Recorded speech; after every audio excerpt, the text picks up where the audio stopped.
I'm Alex and I run around in the desert with my FJ Cruiser and my cat.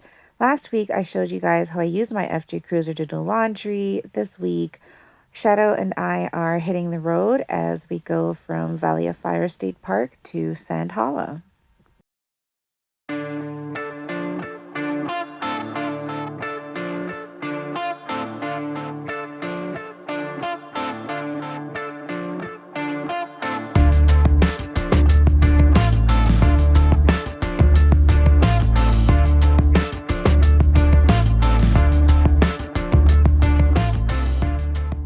If you've seen my videos before of me traveling with my cat, then you know that Shadow rides shotgun with me.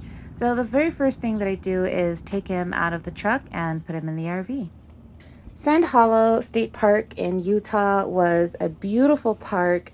It was amazing for RVing. I had full hookups here, and the parking spot I had was actually really level, so I didn't have to do much as far as leveling the RV. I just had to set up my water, plug in the RV to shore power, and set up my sewer system. And all of that took maybe 10 minutes. So the main reason I chose Sand Hollow, Utah as my stopping point between Nevada and Colorado is it had a lake, and I really wanted to try out this brand new inflatable stand-up paddleboard that I had just bought. Prior to this, I had an inflatable kayak, which was relatively easy to use and I loved it, but this was a little bit more complicated in my opinion, and the manual wasn't very helpful at all. So eventually I just gave up on it and decided I was going to try to figure it out on my own, and I did. But I will admit it definitely took me a few tries.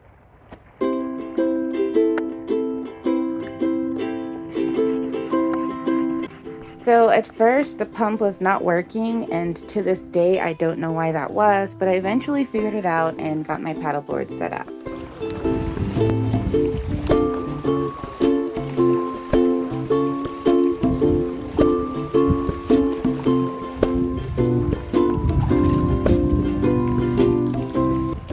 The last time I got on a paddleboard was 8 years ago.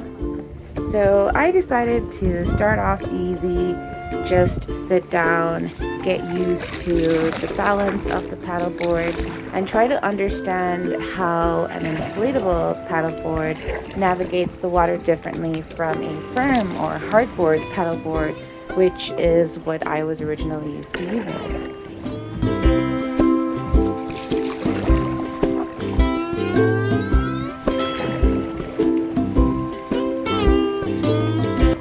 So one of the first things I noticed about using an inflatable paddleboard is that it turns very easily, including when you don't want it to. So that was the first thing that I had to figure out.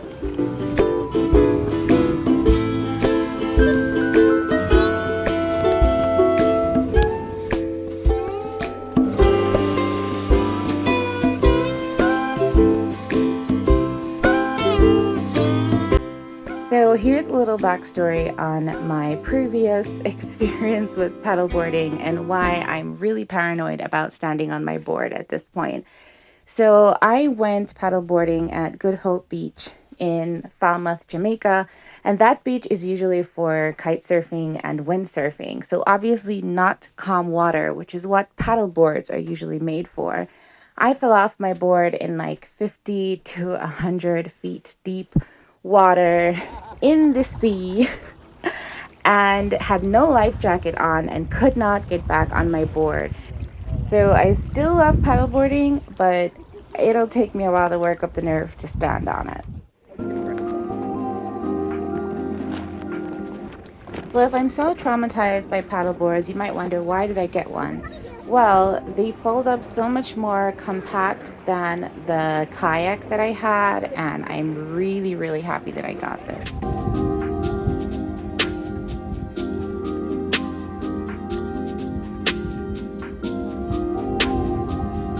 After an hour or two on the water, I decided it was time to head back to camp and enjoy the beautiful sunset that was rolling in.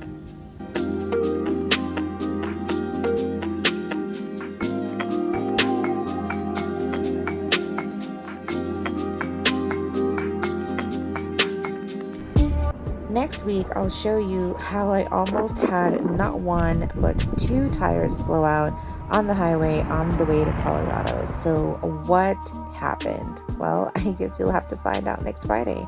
Bye.